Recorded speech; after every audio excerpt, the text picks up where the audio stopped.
ಕಡೆ ತೀವ್ರತೆ ಪಡ್ಕೋತಾ ಇದೆ.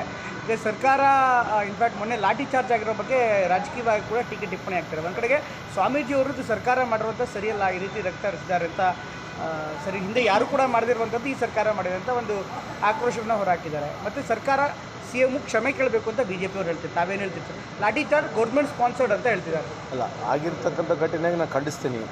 ಸರಿಯೋ ತಪ್ಪು ಅಂತಕ್ಕಂಥದ್ದು ಏನೋ ಜನ ಅರ್ಥ ಮಾಡ್ಕೋಬೇಕು. ಯಾಕಂದರೆ ನಾನು ರಿಯಲಿ ಐ ಡೋಂಟ್ ನೋ. ಯಾಕಂದರೆ ನಾನು ಈಗ ತಾನೇ ತನ್ನ ಪ್ರಶ್ನೆ ಕೇಳ್ತಾ ಇದ್ದೀರಿ.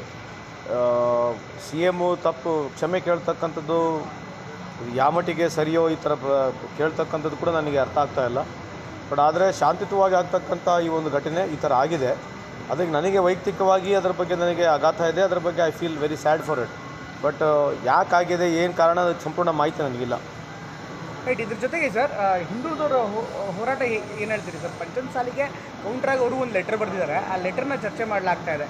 ಅಂದರೆ ಪಂಚಮಸಾಲಿಗೆ ಮೀಸಲಾತಿ ಕೊಟ್ಟರೆ ನಾವು ಹೋರಾಟ ಮಾಡ್ತೀವಿ ಅಂದರೆ ಸರ್ಕಾರಕ್ಕೆ ಇದೊಂದು ಬಿಸಿ ತುಪ್ಪ. ತಾವು ಕೂಡ ಮರಾಠ ಸಮಾಜದಿಂದ ಬಂದವರು, ಈ ಮೀಸಲಾತಿಯನ್ನು ತಾವು ಹೇಗೆ ನೋಡ್ತೀವಿ ಸರ್? ಯಾವುದೇ ಸರ್ಕಾರಗಳು ಬಂದಾಗ ಇದು ಒಂದು ಎರಡೂ ಈ ಥರ ಹಿಂದುಳಿದ ವರ್ಗದವರಾಗಿರಲಿ ಅಥವಾ ಈ ಥರ ನಮ್ಮ ಪಂಚಮಸಾಲಿ ಸಮಾಜಗಳಾಗಿರಲಿ, ಎರಡೂ ಈ ರೀತಿ ಡಿಮಾಂಡ್ ಇಟ್ಟಂಥ ಸಂದರ್ಭದಲ್ಲಿ ಅದು ಸರ್ಕಾರ ಭಾಳ ಯೋಚನೆ ಮಾಡೇ ಇದೊಂದು ಕ್ರಮ ತೊಗೋಬೇಕಾಗುತ್ತೆ. ಸೊ ಇದೊಂಥರ ಸಿಚುವೇಶನ್ ವೆರಿ ಡೈಲ್ಯೂಟ್ ಸಿಚುವೇಶನ್ ಆಗಿರ್ತದೆ. ಸೊ ಯೋಚನೆ ಮಾಡಿ ಮಾಡ್ತಕ್ಕಂಥದ್ದು ಸರಿಯಾಗಿರ್ತದೆ. ಸರ್ಕಾರ ಅದಕ್ಕೆ ಕಂಕಣಬದ್ಧವಾಗಿ ನಾವು ನಿರ್ಣಯವನ್ನು ಸರ್ಕಾರ ತಗೊಳ್ತದೆ.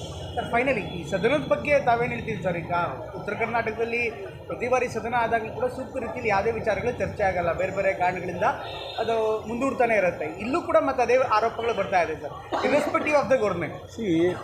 ನಮ್ಮ ಸರ್ಕಾರ ಬಂದಾಗ ನಾವು ಕನಿಷ್ಠ 80ರಿಂದ 90 ದಿನ ಅಸೆಂಬ್ಲಿ ನಡೆಸಿದ್ದೇವೆ.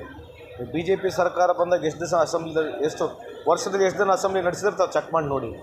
ಇಲ್ಲಿ ನಾವು ವೈಯಕ್ತಿಕವಾಗಿ ಸರ್ಕಾರ we are ready to debate ಅಂತಂದ್ರೂ ಕೂಡ ಅವರು ರಾಜಕೀಯ ಉದ್ದೇಶಗಳು, ರಾಜಕೀಯ ಏನೋ ಇಶ್ಯೂಸ್ಗಳೇ ಜಾಸ್ತಿ ತೊಗೊಂಡು ಅವರಿಗೆ ಮೈಲೇಜ್ ಸಿಗಬೇಕು ಅನ್ನಂಗೆ ಮಾಡ್ತಾ ಇರ್ತಾರೆ. ತಮಗೆ ಗೊತ್ತಿದೆ. ಇವತ್ತು ನೀವು ಕೇಳಿ ನೋಡಿ, ಯಾವುದು ಸಾರ್ವಜನಿಕರಿಗೆ ಅನುಕೂಲ ಆಗ್ತಕ್ಕಂಥದ್ದು ಯಾವುದಿದೆ ಆ ಡಿಬೇಟ್ ಮೊದಲು ತೊಗೋಬೇಕಾ, ಏನು ರಾಜಕೀಯವಾಗಿರ್ತಕ್ಕಂಥ ಡಿಬೇಟ್ ತೊಗೋಬೇಕಾ, ಅವರು ಕೂಡ ಯೋಚನೆ ಮಾಡಬೇಕಲ್ಲ.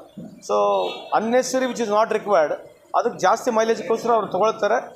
ವಿರೋಧ ಪಕ್ಷಗಳು ವಿಶೇಷವಾಗಿ ಇಂಥ ಒಂದು ಸಂದರ್ಭದಲ್ಲಿ ಇದು ಒಂದು ಸರ್ಕಾರದ ಆಡಿಟ್ ಇದ್ದಂಗೆ. ಈ ಸರ್ಕಾರದ ಆಡಿಟ್ ಜೊತೆಗೆ ಇಲ್ಲಿ ಈ ಭಾಗದ ಸಮಸ್ಯೆಗಳಿಗೆ ಅವ್ರು ಜಾಸ್ತಿ ಒತ್ತು ಕೊಟ್ಟರೆ ನಮ್ಮ ಸರ್ಕಾರ ಉತ್ತರವಾಗಿ ಸಮರ್ಪಕವಾಗಿ ಉತ್ತರ ಕೊಡಲಿಕ್ಕೆ ರೆಡಿ ಇದೆ. ಆಮೇಲೆ ಎರಡೂ ಪಕ್ಷಗಳು ಸೇರಿ ಈ ಭಾಗದ ಜನರ ಬಗ್ಗೆ ಚರ್ಚೆ ಮಾಡಲಿಕ್ಕೆ ನಾವೊಂದು ಸರ್ಕಾರ ಸಿದ್ಧವಾಗಿದ್ದೀವಿ. ಸರ್, ಫೈನಲಿ ಈ ವಕ್ಫ್ ಇರ್ಬೋದು ಅಥವಾ ಪಂಚಮಸಾಲಿ ಇರ್ಬೋದು, ಸದನದಲ್ಲಿ ಪ್ರಸ್ತಾಪ ಮಾಡ್ತೀವಿ ಅಂತ ಹೇಳ್ತಿದ್ದಾರೆ. ಅದಕ್ಕೆ ಚರ್ಚೆಗೆ ಸರ್ಕಾರ ರೆಡಿ ಇದೆಯಾ ಸರ್? ತಾವು ಸಚಿವರಾಗಿ ಏನು ಸಲಹೆ ಕೊಟ್ಟಿರಬೇಕಲ್ಲ. ಇವತ್ತು ರೂಲ್ 69 ಕೊಟ್ಟಿದ್ದಾರೆ ಅಂತ ನಾನು ಕೊಟ್ಟಿದ್ದಾರೆ. ಪಂಚಮಸಾಲಿನೂ ಶೂನ್ಯ ವೇಳೆಯಲ್ಲಿ ತೊಗೋತೀವಿ ಅಂತ ಹೇಳ್ತಾರೆ. 69 ಕೊಟ್ಟಿದ್ದಾರೆ, ವಫ್ನಲ್ಲಿ ಕೊಟ್ಟಿದ್ದಾರೆ ಅಂತ ನಾನು ಭಾವಿಸ್ತಾ ಇದ್ದೀನಿ. ಶೂನ್ಯ ವೇಳೆಯಲ್ಲಿ ಕೊಡಬೇಕಿಲ್ಲ, ಸ್ಪೀಕರಿಗೆ ಸಂಬಂಧಪಟ್ಟಿರ್ತಕ್ಕಂಥದ್ದು.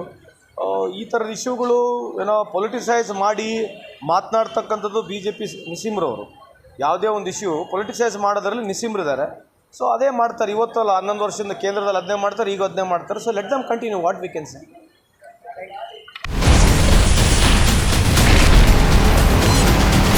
Ashwavega English News. Coming soon. Your channel, your voice, your trust.